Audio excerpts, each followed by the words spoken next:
J'ai appris le ministère aux côtés d'un homme qui m'a appris l'éthique ministérielle. Il est auprès du Seigneur, fait Jacques-André Vernon. Je me retrouve dans son bureau un jour de 2003. Un homme vient avec une offrande de 50 000 $ pour l'église. Et puis, il donne 500 $ à mon pasteur. Il dit, 50 000, Dieu m'a demandé de donner par rapport à l'appel que vous avez lancé, la mission et tout ce que vous voudriez faire. Mais ces 500, c'est pour toi. Il s'est mis à gratter la tête. Mais Dalo, je ne l'avais pas prévu, puisqu'il est là. Il a cherché un 100 $, il m'a donné. Et le feu Jacques-André Vernon m'a regardé et dit, Dalo, si tu veux durer dans le ministère, voilà comment tu dois te comporter. 13 ans après, je me retrouve moi-même pasteur. Et on lance un appel de fonds pour acheter la parcelle où il y a l'église que dirige le pasteur Atoms aujourd'hui. 340 000 $.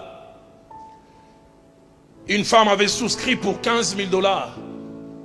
Et puis elle toque au bureau ce jour-là. Elle entre. Il dit, pasteur, j'avais souscrit pour 15 000 $. Mais j'ai 5 000 $ pour l'achat du terrain.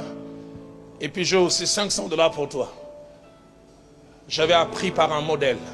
J'ai appelé mon assistant qui est là à Milan. Je dis, Milan, amène un reçu. Fais-le pour ces dames. Pour les 5 000. Et je dis, les 500, ça c'est pour moi. Et j'ai prié pour ces dames. Amen. Au lieu qu'elle parte, elle part bas. Elle dit, fais partir Milan. Quand Milan part, elle dit, ça fait 1 an et demi, je viens à Philadelphie, mais je suis converti il y a 5 ans. Dans l'église où j'étais avant. Et les 5 000. Et les 500. Allaient partir dans la même direction. La poche du pasteur, mais je me rends compte que tu es différent. J'aimerais être sincère, j'avais amené les 15 000, mais je voulais vérifier si tu n'étais pas comme mon pasteur d'avant. Et elle a ajouté les 10 000, et j'ai encore appelé Milan. 3 semaines après, elle vient dans mon bureau, Alexandre, et elle donne 7 000. Elle dit, papa, ça c'est pour toi, consomme, n'appelle pas Milan.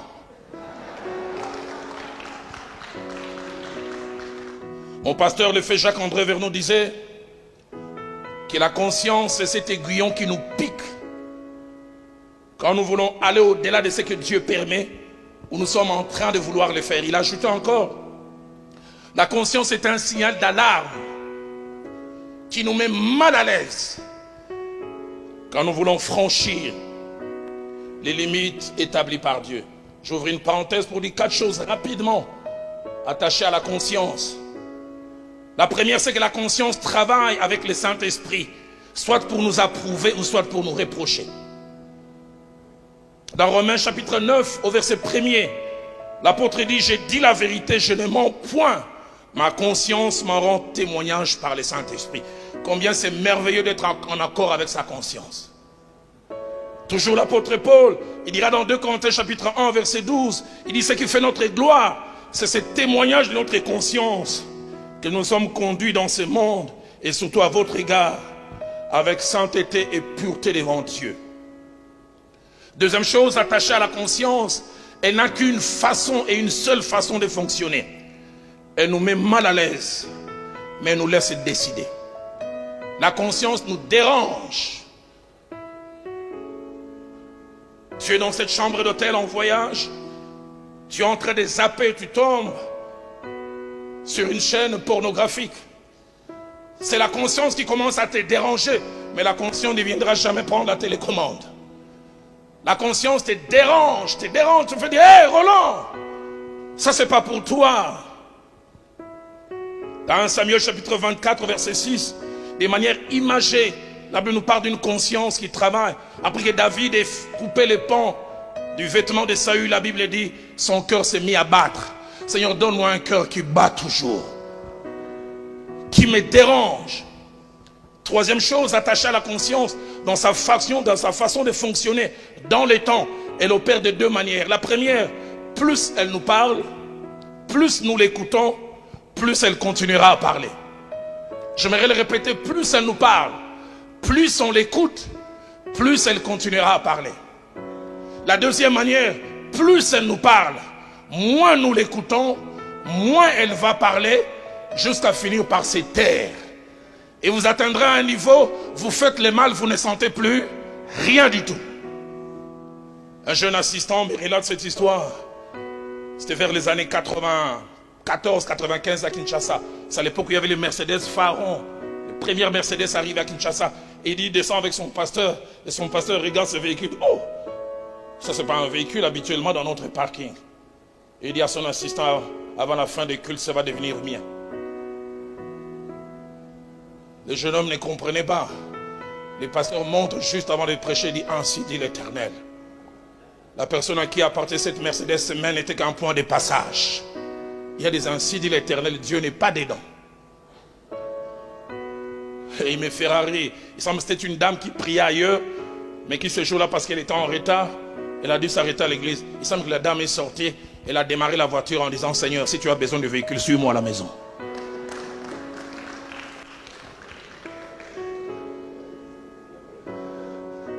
Puisque c'est le Seigneur qui dit, comment on peut voler à côté de Jésus? Je pense, ça c'est moi, j'ai une imagination fertile. Quand Jésus-Christ, la parole de connaissance commençait à fonctionner, il regardait la femme, il dit, tu as eu 5 maris, Judas faisait ceci. Qui ne voit pas le mien. Donc une dernière chose que je veux dire en rapport avec la conscience. La perte de la conscience n'est jamais sans conséquence. Jamais. 1 Timothée 1er verset 19 à 20, l'apôtre Paul donne ses précieux conseils à son fils dans la foi. Il dit, combat les bons combats en gardant une bonne conscience. Et il termine en ajoutant, quelques-uns l'ont perdu et ils ont fait naufrage quant à la foi. On ne perd jamais la bonne conscience en restant dans la foi. La grande question c'est, qu'est-ce donc l'amour de l'argent? Avant de répondre à cette question et de conclure, je voudrais dire un certain nombre de choses. La première, en devenant enfant de Dieu, même serviteur de Dieu, nous ne cessons pas d'avoir de besoins matériels et financiers. Deuxièmement, en tant qu'enfant de Dieu, même serviteur de Dieu, il ne nous est pas interdit d'aimer certaines choses. Des qualités. Un bel habit, un beau costume, une belle montre, une belle voiture, une belle maison, rien n'est interdit. Mais qu'est-ce donc l'amour de l'argent? 4 choses. Premièrement, l'amour de l'argent, c'est l'attachement excessif à l'argent et qui nous amène à vouer presque à un culte à l'argent. Que l'argent devienne le centre de notre vie. Je n'ai jamais oublié. Un homme de Dieu, un ami m'appelle. Quelqu'un venait lui donner une offrande de 25 000 $. Son épouse dit depuis 30 minutes, il fait qu'il roulait par terre.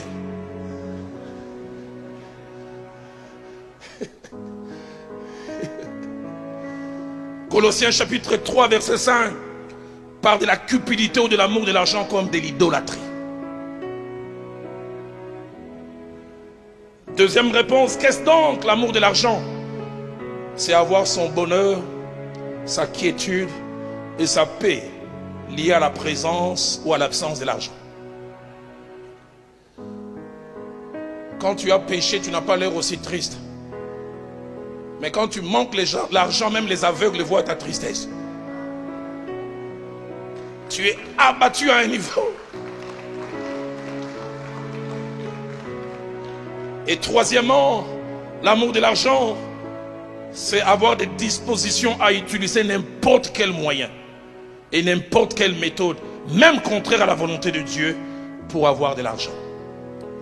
Aujourd'hui, c'est la manipulation et toutes sortes de choses pourvu qu'on puisse avoir. Disposition à utiliser n'importe quel moyen et quelle méthode, même contraire à la volonté de Dieu. Quatrième et dernière chose, attaché à l'amour de l'argent,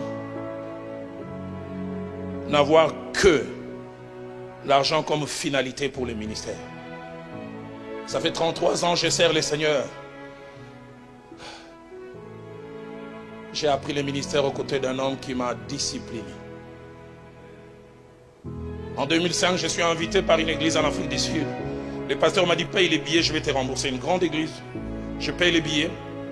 Je prêche durant 3 jours. Et en plus, le 3e jour, il lance une offrande en mon nom. Et j'ai vu comment les gens affluaient. Et le lundi, il va me déposer à l'aéroport, j'étais avec mon épouse. On veut prendre l'avion, Viviane me demande, Roland, est-ce qu'il t'a donné quelque chose? Je dis non, il a oublié. Mais Roland, est-ce que tu ne vas pas lui rappeler? J'ai dit là où j'ai appris les ministères, je ne rappelle pas. Mais on a engagé notre argent, j'ai dit, j'ai appris avec Dieu, je peux travailler à Abidjan, Dieu peut me payer à Daloa. Je peux s'aimer à Abidjan et Dieu va aller me faire du bien même à Kinshasa.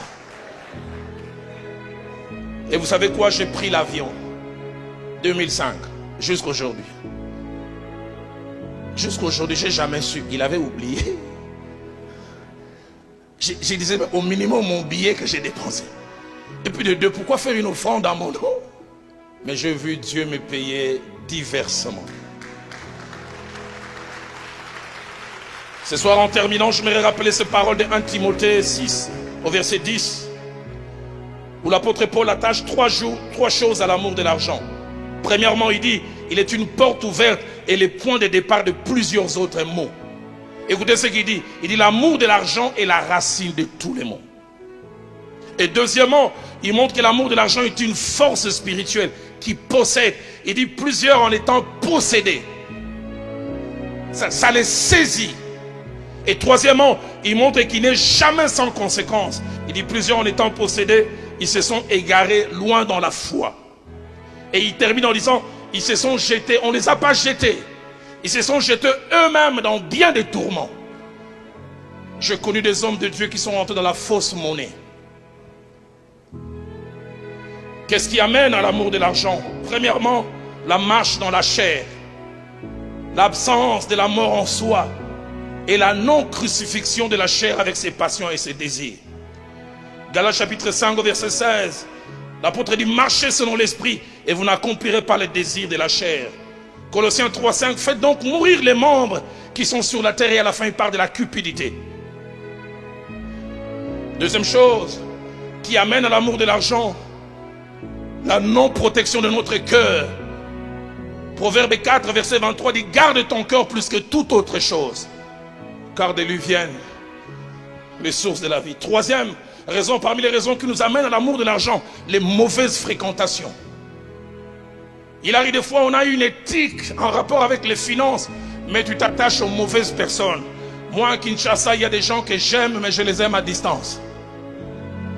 Parce que la Bible dit dans 1 Corinthiens 15 au verset 33, les mauvaises compagnies corrompent les bonnes mœurs. Mais quand je parle de mauvaises fréquentations, je peux ajouter aussi mauvaise compagnie. Et quand je parle de mauvaise compagnie, j'aimerais tirer la sonnette d'alarme, les épouses des serviteurs de Dieu. Combien de fois on peut avoir un homme de Dieu qui pratique le contentement, mais qui a une femme qui lui met pression. Un homme de Dieu, l'église était en train de cotiser l'argent pour acheter un terrain. Il me dit, son épouse vient la voir en mettant son cou comme ça. Ce cou va porter des colliers seulement aux noces de l'agneau. Hein. Et le mari a dit, mais il n'y a pas d'argent. Il dit, et la collecte qu'on vient de faire pour l'achat du terrain. Vous n'avez aucune idée, nous les mariés, quelquefois on a de la paix avec celle qui passe la nuit avec nous. On est des fois prêts à faire des choses même contraires à la volonté de Dieu. 1 Roi chapitre 21 au verset 25 par des Jézabel qui excitaient Akab. Parce que la Bible dit, il n'y a personne qui se soit vendu au mal comme Akab. Mais c'est Jézabel qui... Combien de fois vous nous voyez Roland Dallot costaud 1,92 m? Mais c'est un bout de femme qui dit, s'il n'y a pas de demain, hein, 2 millions, hein, tu vas voir. Et tu verras, je commence à provoquer des prophéties inexistantes. Les tout faut amener madame à Dubaï. Et dernière des choses, parmi les choses qui provoquent l'amour de l'argent, c'est l'absence de contentement. L'absence de contentement. Mon pasteur enseignant sur le contentement a dit ces vérités avec lesquelles je vais conclure. Premièrement, le contentement n'est pas un manque d'ambition. Et deuxièmement, le contentement, c'est la décision personnelle de trouver sa joie dans ce que l'on a en attendant que Dieu donne plus.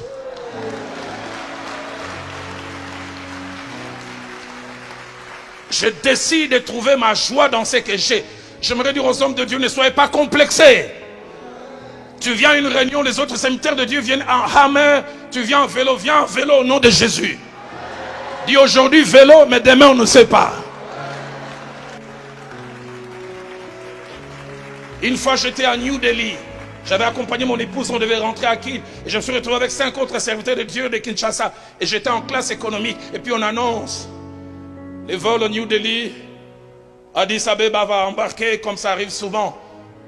Les passagers en first class et en business sont appelés à embarquer en premier. Et tous ces 5 amis ont pris leur clic et clac, ils partaient. L'un m'a demandé, Roland, j'ai dit non, je suis en économie. Ça n'a pas fait un problème. C'est quand les 5 sont partis que je vis un jeune homme de chez nous. Il m'avait dit, papa, mais les gens de ton niveau sont partis. Pourquoi toi tu es resté? J'ai dit, j'ai un billet en économie. Il dit, tu es encore à ce niveau-là. C'est le niveau de mes revenus en ce moment-là. Et je n'avais aucun complexe. Seigneur, donne-nous des hommes qui pratiquent le contentement. Avant-dernière chose, la Bible attache un profit au contentement. 1 Timothée 6, verset 6 dit, c'est une grande source de gain qu'est la piété avec le contentement. 4e chose, le contentement et sa pratique sont un choix que nous devons faire. Que nous nous imposons nous-mêmes. Je décide de me contenter de ça. Proverbe 15, verset 16 dit, mieux vaut peu avec la crainte de l'Éternel qu'un grand trésor avec les troubles. Proverbe 16, au verset 8 dit, mieux vaut peu avec la justice que de grands revenus avec l'injustice. Proverbe 28, verset 6 dit, mieux vaut le pauvre qui marche dans son intégrité que celui qui a des voies tortueuses et qui est riche.